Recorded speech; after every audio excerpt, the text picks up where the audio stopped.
17절부터 마지막 38절까지 말씀입니다.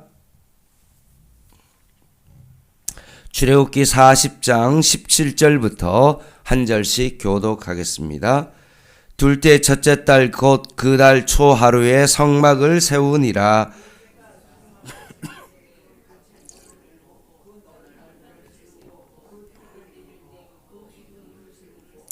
또 성막 위에 막을 펴고 그 위에 덮개를 덮으니 여호와께서 모세에게 명령하신 대로 되니라.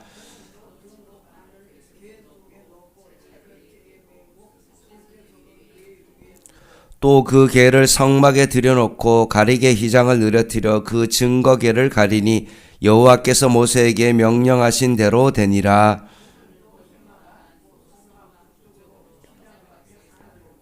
또 여호와 앞 그 상 위에 떡을 진설하니 여호와께서 모세에게 명령하신 대로 되니라.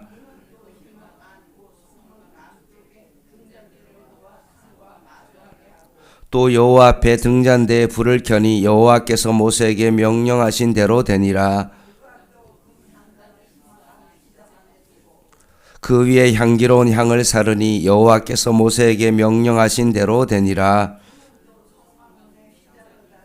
또 회막의 성막 문 앞에 번제단을 두고 번제와 소제를 그 위에 드리니 여호와께서 모세에게 명령하신 대로 되니라.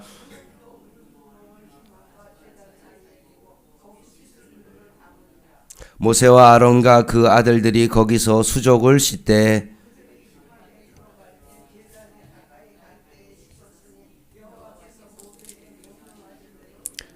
그는 또 성막과 제단 주위 뜰에 포장을 치고 뜰 문에 휘장을 다니라. 모세가 이같이 역사를 마치니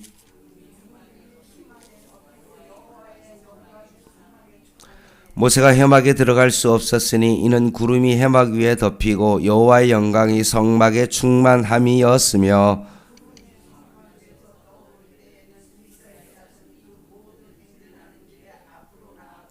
구름이 떠오르지 않을 때에는 떠오르는 날까지 나아가지 아니하였으며 낮에는 여호와의 구름이 성막 위에 있고 밤에는 불이 그 구름 가운데에 있음을 이스라엘의 온 족속이 그 모든 행진하는 길에서 그들의 눈으로 보았더라. 아멘.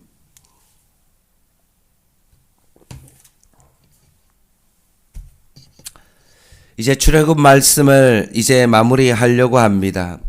하나님께서 모세를 부르셔서 노예로 고통하는 400년의 이스라엘 백성의 고통을 들으시고 그들을 가나안 땅으로 인도하고 구원하시는 하나님의 말씀을 나눴습니다. 그 강야에 진행하는 과정 속에 하나님께서는 지켜야 될 율법을 시내산에서 주시고 이스라엘 백성과 언약을 맺으십니다. 그리고 또한 하나님께서 이스라엘과 함께 하시겠다는 증거로 결국 성막을 만들라고 지시하시고 이스라엘 백성은 결국 성막을 지어 하나님의 말씀대로 결국 성막을 만들게 되었습니다. 참 포기할 만도 한데 포기하지 아니하고 끝까지 그 성막을 여호와께서 모세에게 명령하신 대로 다 준행하며 철저히 하나님의 말씀대로 성막을 만들게 된 것입니다. 그들의 마음 가운데 어떠한 마음이 있었겠습니까? 참 엄청난 그들의 마음 가운데 감격이 있지 않았겠습니까? 특별히 16절까지 어제 본 말씀은 뭐냐면 모세에게 성막의 배열에 관한 지시를 내리고 실제로 모세가 이 명령에 순종하여 성막을 만드는 장면입니다. 어제 말씀과 사실은 중복되는 말씀이죠. 모세에게 성막을 이렇게 배열하라고 지시하셨고 그리고 오늘은 이제 그 성막에 지시하는 말씀대로 실제로 준공하는 어떤 그런 장면이기 때문에 그렇습니다. 17절 말씀입니다. 어제도 다뤘지만 둘째 첫째 달 그 달 초 하루에 성막을 세웁니다. 출애굽한 지 1년이 지나고 난 다음에 둘째 해에 1월 1일에 초하루에 첫 달 초하루에 성막이 세워집니다. 왜 하필이면 1월 1일이냐? 이스라엘 백성 가운데 그것을 늘 기억하기 편한 그 1월 1일을 정한 것입니다. 하나님의 구속의 역사를 다시 한번 기억하고 찬양하고 경배를 드리기 위하여 1월 1일에 그 성막을 실제로 준공하게 되었던 것입니다. 성막이 준공되어져 가는 과정 속에 모든 이스라엘 백성은 각기 최선을 다해서 성막에 드릴 재료들을 하나님 앞에 드렸고, 그리고 부살렐과 오홀리압과 같은 기술자들은 정말로 정성을 다하여 성막을 만들었습니다. 그래서 결국 건축은 차질 없이 진행될 수 있었고 성막이 완성되었던 것입니다. 순서대로 차질 없이 정말로 잘 준비했기 때문에 성막이 잘 완공될 수 있었다는 사실입니다. 오늘날의 많은 세상의 관점은 무엇입니까? 가정은 어떠하든지 결과만 중요한 그런 세상입니다. 내가 돈을 어떻게 벌었든지 관계없이 그 사람이 부자가 된 것이 중요하고, 그 사람이 정말로 큰 집을 가지고 있는 것이 중요하고, 그가 지금 어떤 현재 위치에 있는 것이 너무나 중요합니다. 세상의 가치관이죠. 근데 하나님께서 오늘 성막을 통하여서 우리에게 알려주시는 것이 무엇입니까? 결과도 중요하지만 그 과정도 참으로 중요하다. 구별된 것을 하나님 앞에 드리고 자신의 달란트를, 기술들을 자랑하지 아니하고 정말 하나님께서 말씀하신 대로 내 생각은 지워버리고 하나님께서 명령하신 대로만 결국 그 모든 성막을, 그 기구들을 만들었다는 것입니다.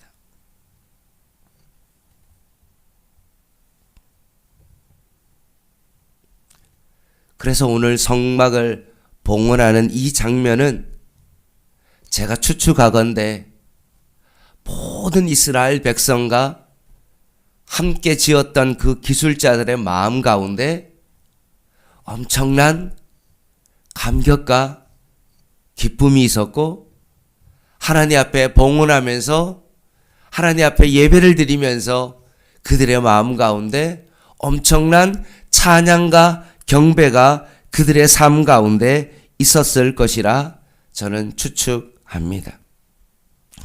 본문을 보면 이제 성막의 본체가 제일 먼저 세워지고 난 다음에 지성소가 구분되어지고 성소가 마련되고 뜰이 정리되어지고 마지막 포장이 쳐지는 그런 개념으로 이제 순서가 되어집니다.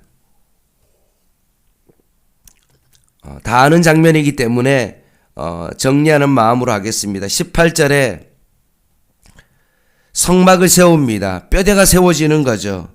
뼈대는 어떻게 세워집니까? 널판지를 통해서 기초를 잡고 기둥을 세우고 거기에다가 결국은 고리로 연결해 가지고 땅에 고정을 하고, 그리고 19절에 보면 성막의 뼈대가 갖추어진 다음에 뭘 했습니까? 천정을 결국은 덮었던 것입니다. 외형이 이제 갖춰진 거죠. 그리고 난 다음에 20절에 보면 성막 본체 중에 지성소를 완성시키는 거죠. 증거계를 배치하고 성막의 제일 안쪽에 지성소에 그 언약궤 안에 십계명 돌판을 2판을 그 안에 넣고 그 위에 속죄서 뚜껑을 덮고 난 다음에 어떻게 했습니까? 입구에 휘장을 딱 치면서 결국 지성소와 성소를 어떻게 했습니까? 분리했던 것입니다. 전체적인 성막의 뼈대를 만들고 덮개를 만들고 난 다음에 가장 중요한 장소인 지성소에 언약궤 법궤와 속죄소를 놓고 그 위를 완전히 하고 난 다음에 이제 지성소와 성소를 완전히 휘장을 통해서 분리를 합니다.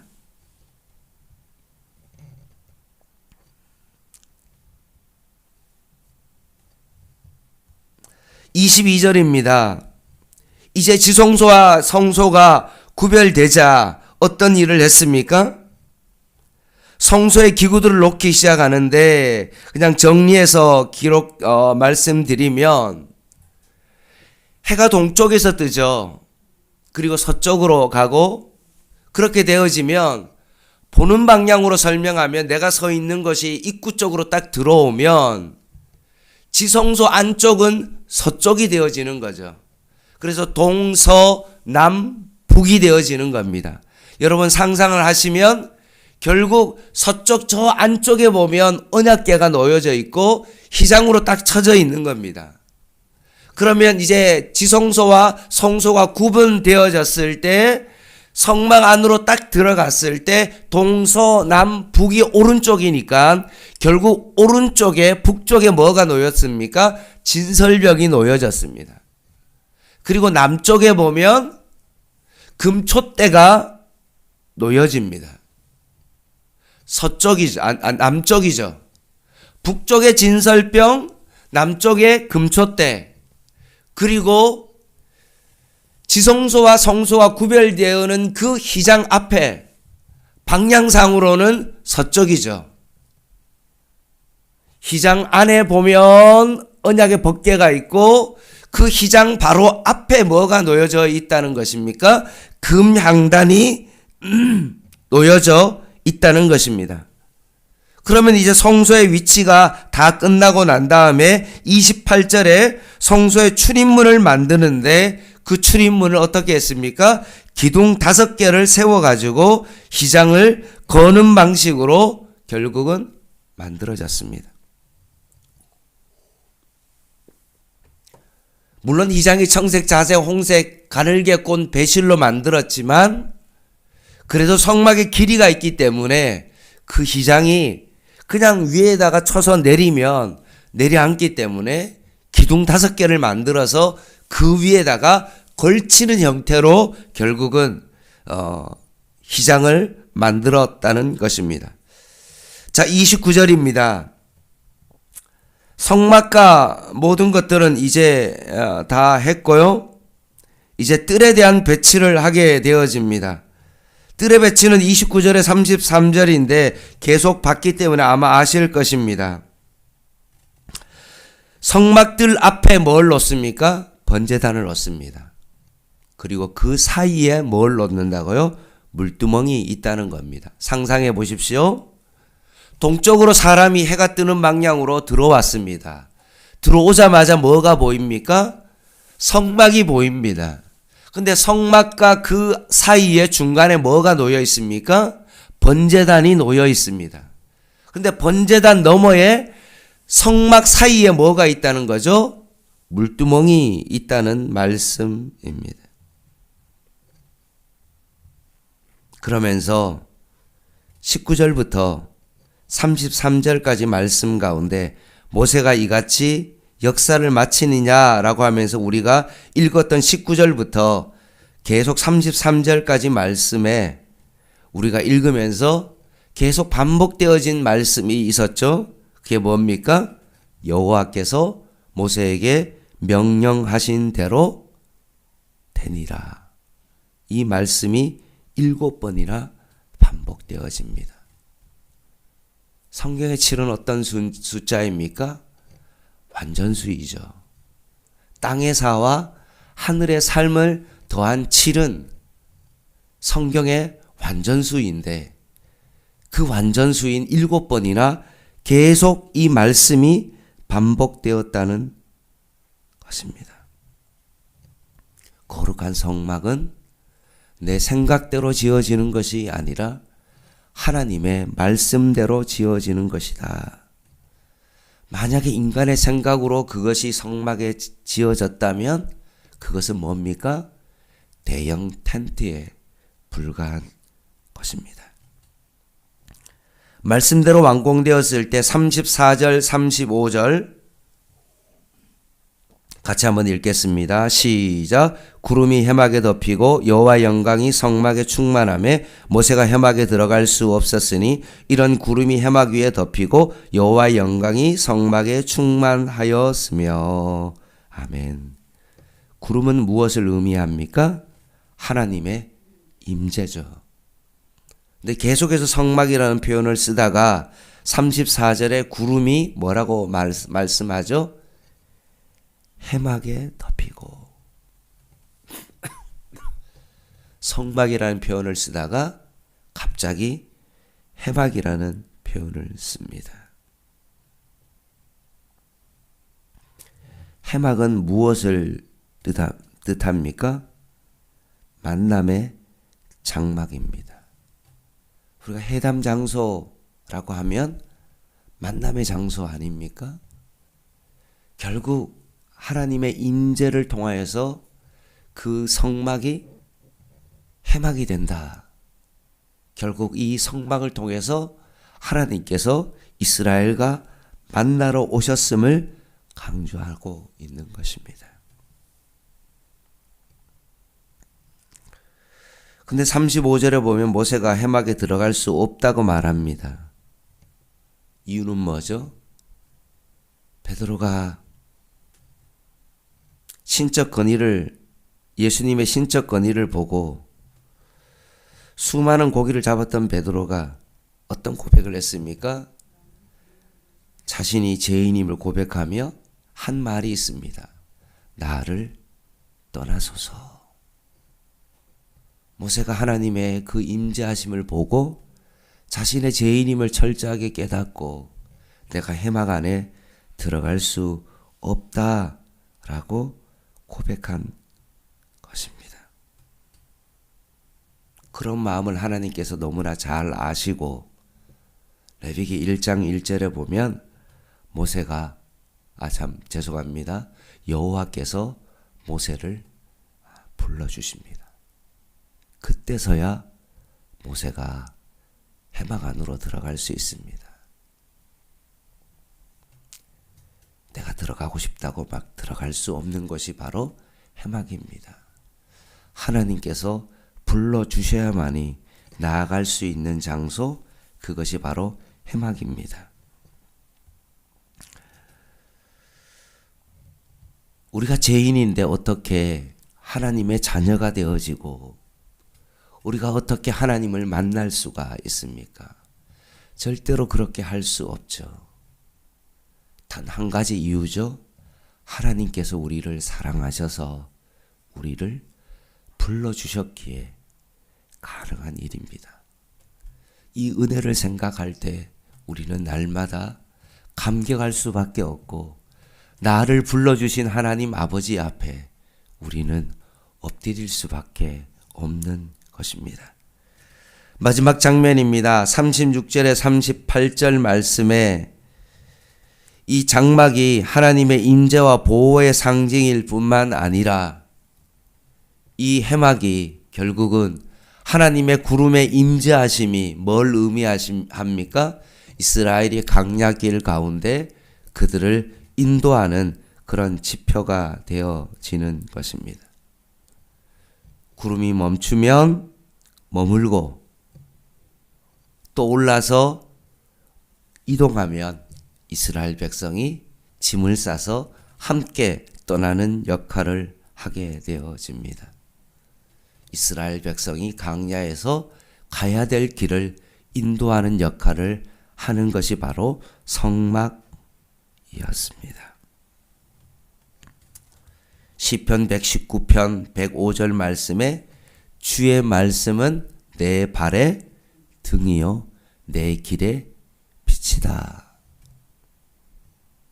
구약의 이스라엘 백성에게 성막은 하나님의 임재만을 상징하는 것이 아니라 그들을 강약길로 인도하는 인도의 지표가 되었던 것처럼 오늘날 우리들의 하나님의 자녀의 삶에 있어서 성막과 같은 역할을 하는 것이 바로 무엇입니까?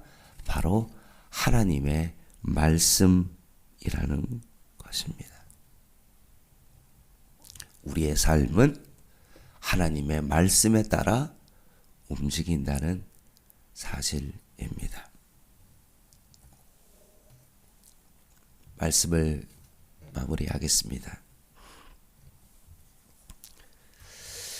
예전에는 성경을 좀 잘 몰랐을 때 낮에는 구름 기둥이 나타나고 밤에는 불 기둥이 나타나는 그런 것으로 제가 예전에는 성경을 알았는데 38절 말씀에 보니까 낮에는 여호와의 구름이 성막 위에 있고 밤에는 뭐라고 되어 있습니까?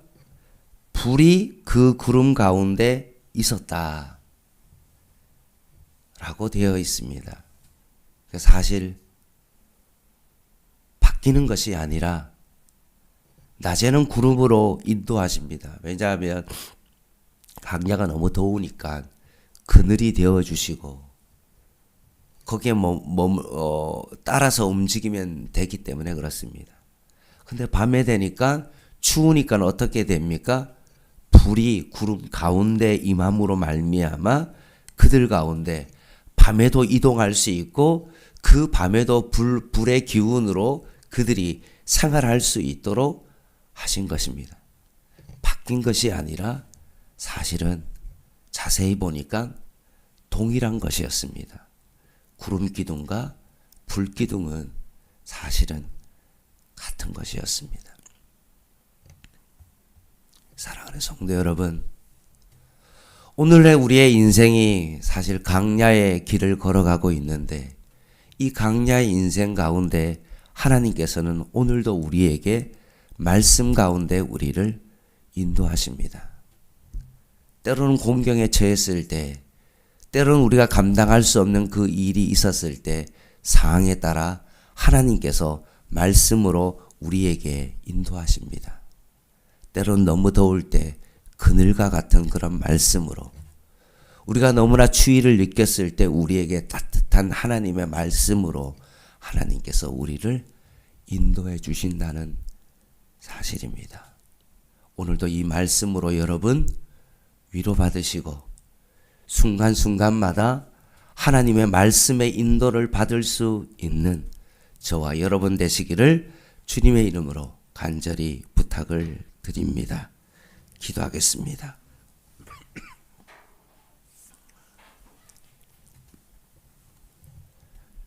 하나님 아버지, 출애굽기 40장의 말씀을 보면서 하나님께서 언약을 통해서 이스라엘 백성을 하나님의 백성 삼으시고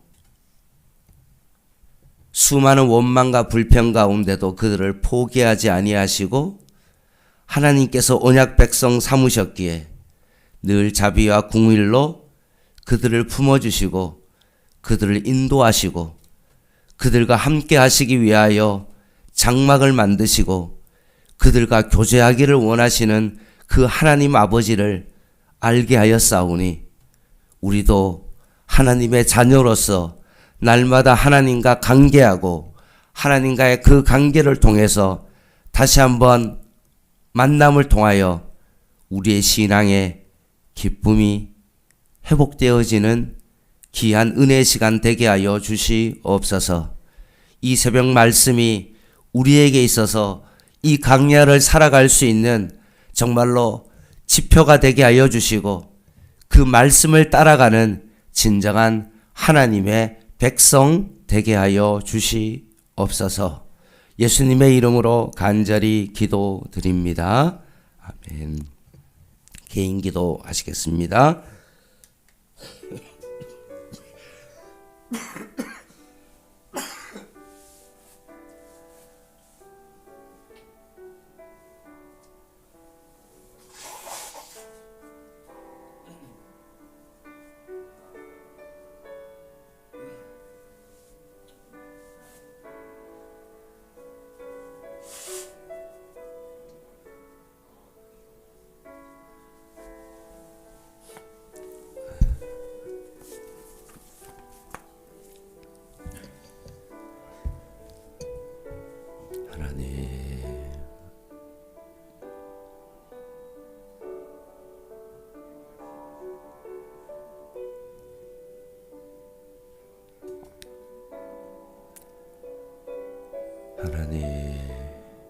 강야의 길 가운데 장막을 통하여 하나님 우리와 만나시고 불기둥과 구름기둥으로 우리를 인도하시고 날마다 만나와 메추라기로 우리를 먹이시는